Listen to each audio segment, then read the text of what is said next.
Bonjour à toutes et à tous et bienvenue pour cette nouvelle vidéo, une petite vidéo réaction sur ce qui s'est passé à l'Assemblée nationale avec cette esbrouffe, ce petit chaos contre le média Frontières. Alors oui, Média Frontières est un média qui affirme son militantisme politique et idéologique.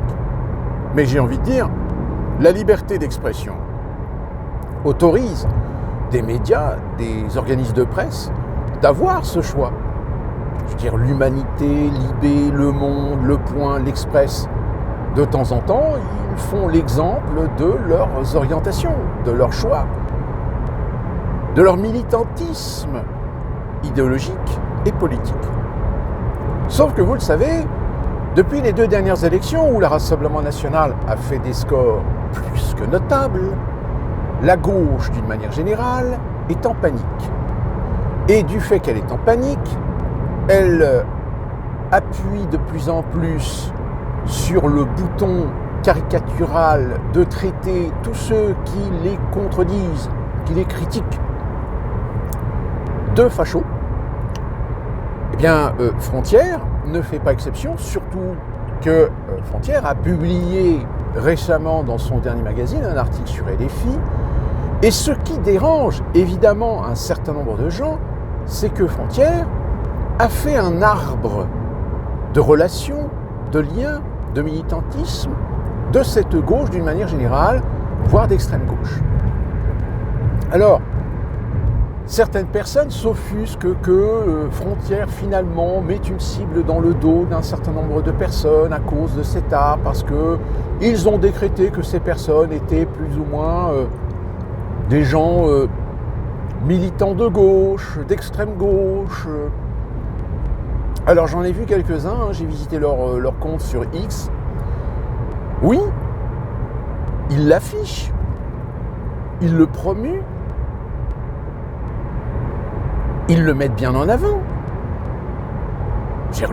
Leurs convictions sont à l'image de leurs préférences idéologiques.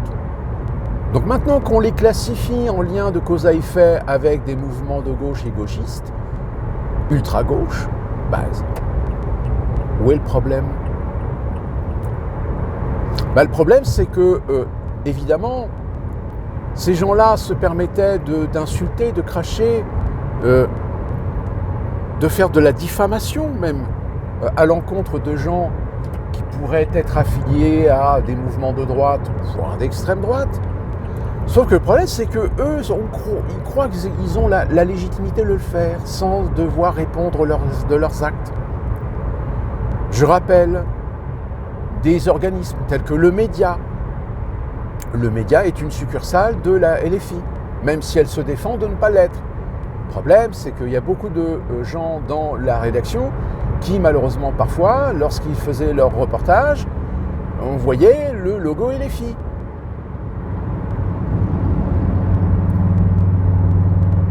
Vous avez des organismes qui n'affichent pas forcément leur étiquette, mais qui clairement dans leur diffusion, dans leur reportage, dans leurs vidéos, on sent bien qu'ils ont une préférence idéologique plutôt d'un côté que de l'autre. Le Média d'ailleurs, qui est né pour s'opposer à un autre média, cette fois-ci de droite, qui est toujours d'ailleurs TV Liberté. Mais liberté de la presse, liberté d'expression, rien ne doit interdire le fait que des organismes tels que TV Liberté et le Média existent. Tout comme des organismes comme Combini ou Brut ou Street Press, tiens, par exemple. Parlons de Street Press. Street Press, lui aussi, s'est amusé parfois à montrer du doigt des gens parce qu'ils ont tenu des propos, parce qu'ils ont des liens avec le Rassemblement national, et tatati, et tatata. De la délation, ils l'ont fait, Street Press. Mais Street Press, c'est un organisme de gauche, donc eux, ils ont le droit. Frontières n'a pas le droit. D'où cette esbrouffe organisée avec le syndicat des aides parlementaires de la CGT qui est venu foutre son bordel par vengeance que Frontière ait fait cet article. Alors Frontière, eux, entendant qu'il y avait une manifestation pour demander à ce que Frontière soit radié des accès de l'Assemblée nationale, bah eux, logique, hein, ils se sentent concernés, donc qu'est-ce qu'ils font? Bah ils vont enquêter. Ils vont sur place. Alors certains diront que c'est du courage, d'autres diront que c'est de la provocation. Mais ils assument. Ils assument tellement que, bah oui, évidemment, ils se sont fait prendre à part. Et c'est ce qui, d'ailleurs, a rendu hargneux un certain nombre de gens qui les ont pris à partie, bousculés, etc. Parce qu'ils ne s'attendaient pas à ce que finalement, bah, ils viennent quand même dire bah, pourquoi vous voulez nous interdire.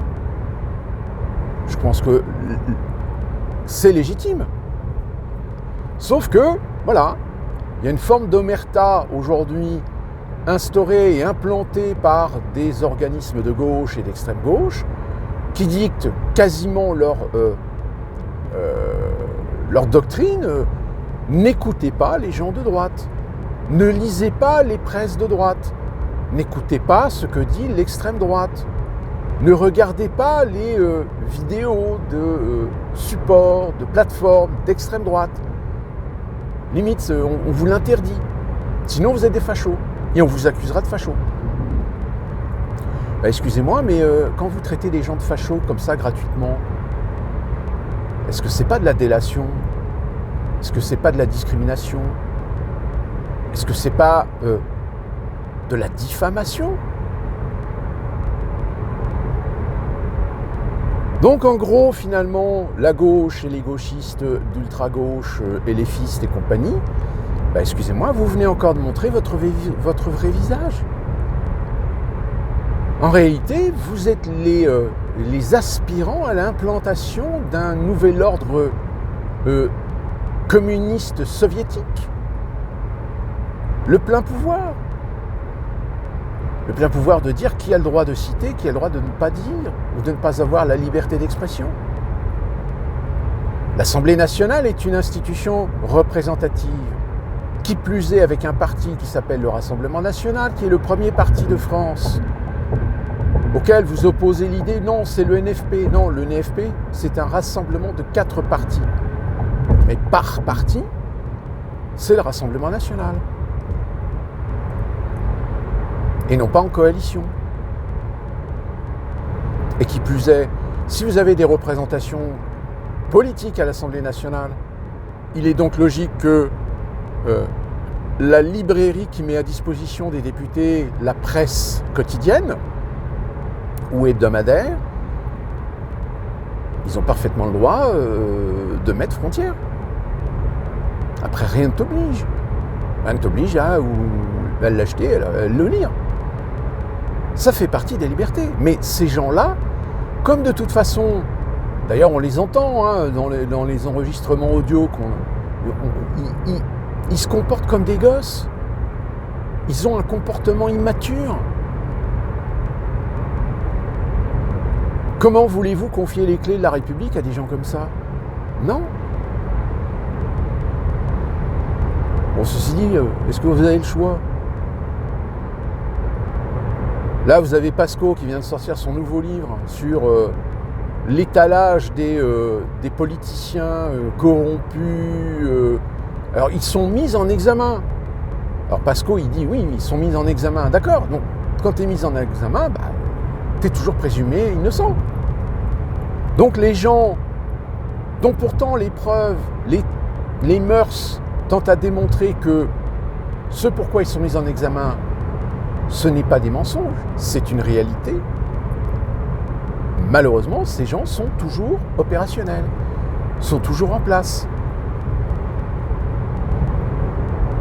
Alors certains ont la vertu de dire, bon, bah, puisque je suis mis en examen, question d'éthique, je me retire. Ben ouais, mais le problème, c'est que ceux qui se sont retirés, qui ont été mis en examen et qui finalement ont été innocentés, bah, pour revenir en politique, bah, c'est mort. C'est mort pourquoi? Parce que si la personne se retire pour assumer ses responsabilités vis-à-vis de la justice. Au contraire, je trouve que c'est honorifique. Au moins la personne assume ses responsabilités. Mais le système étant fait que, même si la justice vous déclare innocent, même si la justice déclare et fait la démonstration et la preuve que les dossiers à charge sont vides, n'ont aucune consistance, bien malheureusement vous aurez toujours des réseaux, vous aurez toujours des personnalités qui disent oui mais enfin il a été mis en examen. Oui, mais la justice elle a dit qu'il était innocent. Pire, c'est que des fois, vous avez des gens qui portent plainte et quand l'affaire commence à être instruite, hop, ils retirent leur plainte. Pourquoi ? Mais parce qu'ils savent pertinemment qu'ils n'ont rien.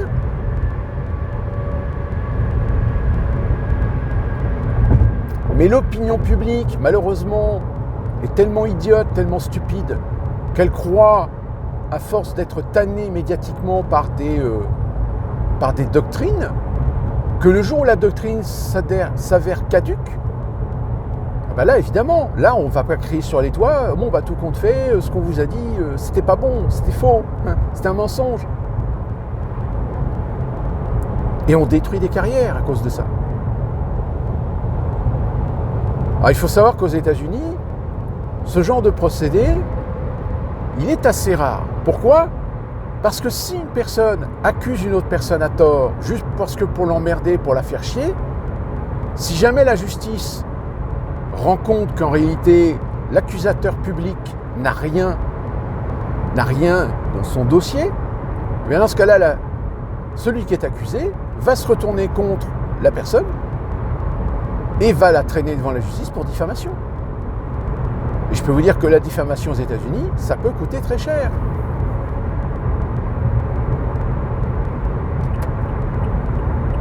Bon, après, évidemment, dans à peu près 70% des cas, en général, il y a ce qu'on appelle la négociation. C'est-à-dire que celui qui accuse à un moment donné, après enquête, on lui dit, bah voilà, on fait une médiation pour vous dire que nous, dans notre enquête, on constate que vous n'avez absolument rien à charge par rapport à la personne. Et donc là, médiation, on dit, bon, bah, qu'est-ce que vous faites ? Bon, bah, on abandonne les charges. Ah, par contre, attention, celui que vous avez attaqué, lui, il a le droit de se retourner contre vous parce que vous l'avez diffamé. Et là, ça peut te coûter très cher. Sauf qu'en France, malheureusement, vous avez des tas de gens qui ont été innocentés, sauf qu'ils sont toujours coupables aux yeux et à la pensée d'un certain nombre de gens. Et bien malheureusement, les gens tels que LFI, les socialos, les écolos, ils jouent là-dessus. Ça ne les dérange pas de balancer de la merde dans la gueule des gens, même si après, de toute façon, ils se rendent compte que ils ont été trompés, ou ils ont été trompés à leur insu. Parce que vous inquiétez pas, il y a toujours des fusibles dans ces cas-là. Vous avez toujours des politiciens qui vont dire oui, mais en fait, j'ai été manipulé, on m'a mal informé. Excuse-moi, mais quand tu as des gens qui accusent d'autres gens, la moindre des choses, c'est de commencer à faire un petit peu le vide, de commencer à enquêter, de vérifier si la personne qui accuse l'autre, elle dit la vérité, elle a de quoi être crédible dans ses accusations, ou si au contraire, elle fait ça juste pour essayer de soutirer un peu de pognon, pour faire du chantage, etc. Il y en a,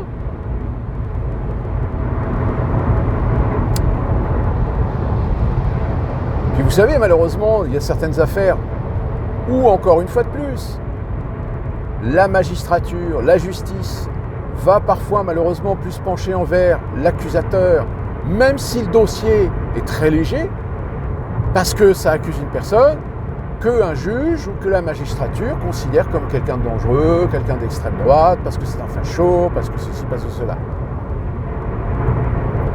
D'où l'intérêt de faire appel.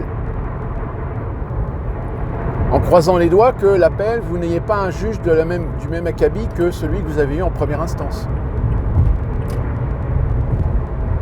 Parce que ça c'est pareil, le coup du mur des cons, là, vous vous souvenez de cette affaire ? Bon, est-ce qu'il y a eu des sanctions ? Est-ce qu'il y a eu des accusations ? Oui. Il y a eu des accusations. Oui, il y a eu des sanctions. Mais absolument ridicules par rapport à l'impact qu'a eu ce genre de choses. Toujours, hein, syndicat de la magistrature. Alors certains vous disent oui, mais les syndicats de la magistrature ont le droit d'exister. Oui, ils ont le droit d'exister à partir du moment où ils restent dans l'éthique de la magistrature, c'est-à-dire neutre. Or, le syndicat de la magistrature n'est pas neutre. Il est politisé. Comme la plupart des syndicats en France d'ailleurs. Hein. CGT, CFDT, Sud... c'est des syndicats qui ont un affichage très clair de gauche ou de droite. Je le sais, hein, moi j'ai été syndiqué. Hein, sauf que quand on voit comment ça tourne à l'échelle, toi tu essaies de défendre les intérêts de tes salariés, mais à chaque fois on te dit oui, mais si tu veux défendre le salarié, il faut qu'il prenne sa carte, il faut qu'il adhère. Donc ça veut dire que pour défendre les droits des salariés, il faut absolument que les salariés soient obligés d'adhérer au syndicat pour pouvoir être aidés, c'est ça? C'est ça la liberté, c'est ça l'éthique? Non. Je suis désolé, hein, mais quand il y a des gens qui disent oui, tous pourris, ben, j'ai envie de dire c'est pas faux. Alors oui, dans le lot, il y en a quand même certains qui font quand même qui font bonne figure. Je pense à Ruffin par exemple. Mais Ruffin aujourd'hui, il a repris sa liberté. Mais vous verrez, Ruffin, aux prochaines élections, alors localement, il a sa réputation, donc il aura toujours un poste de député, mais il est tout seul. Il n'a aucun poids dans les débats publics. Donc ça n'a pas de sens. Puis même si il crée un parti, par exemple, sans doute que son parti politique prendrait de l'ampleur. Mais vous inquiétez pas, en face, il ferait trop de l'ombre. Il ferait trop de l'ombre aux socialistes, aux écolos, à la LFI, qui se ferait flinguer rapidement. Donc voilà pour cette affaire de frontières. Encore une fois, cette gauche, parce que je mets tout le monde dans le même panier, hein, cette gauche qui se dit vertueuse, qui croit détenir les vérités en tout et pour tout, et qui en arrive par s'autoriser le droit de vouloir censurer, sanctionner, interdire, j'ai envie de leur dire, mais est-ce que vous vous rendez compte que vous adoptez exactement les mêmes méthodes de ceux que vous prétendez, je dis bien prétendez pour ne pas dire fantasmer, de combattre?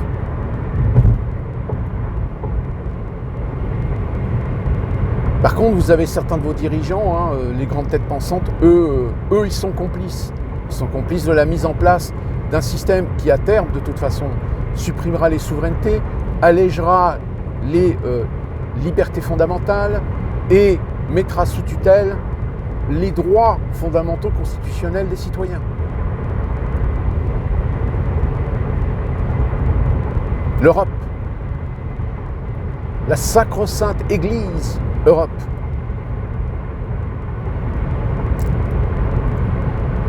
N'hésitez pas à commenter, n'hésitez pas à donner votre avis. Ici, tout est libre. Vu le nombre d'abonnés et vu le nombre de vues que je fais, je pense qu'à mon avis, vous avez la liberté de vous exprimer comme vous voulez. Hein, ce n'est pas les algorithmes qui vont finalement m'interdire. Et nous, on se retrouve très prochainement pour une nouvelle vidéo. Et d'ici là, que puis-je vous dire d'autre? Pouce, du mieux.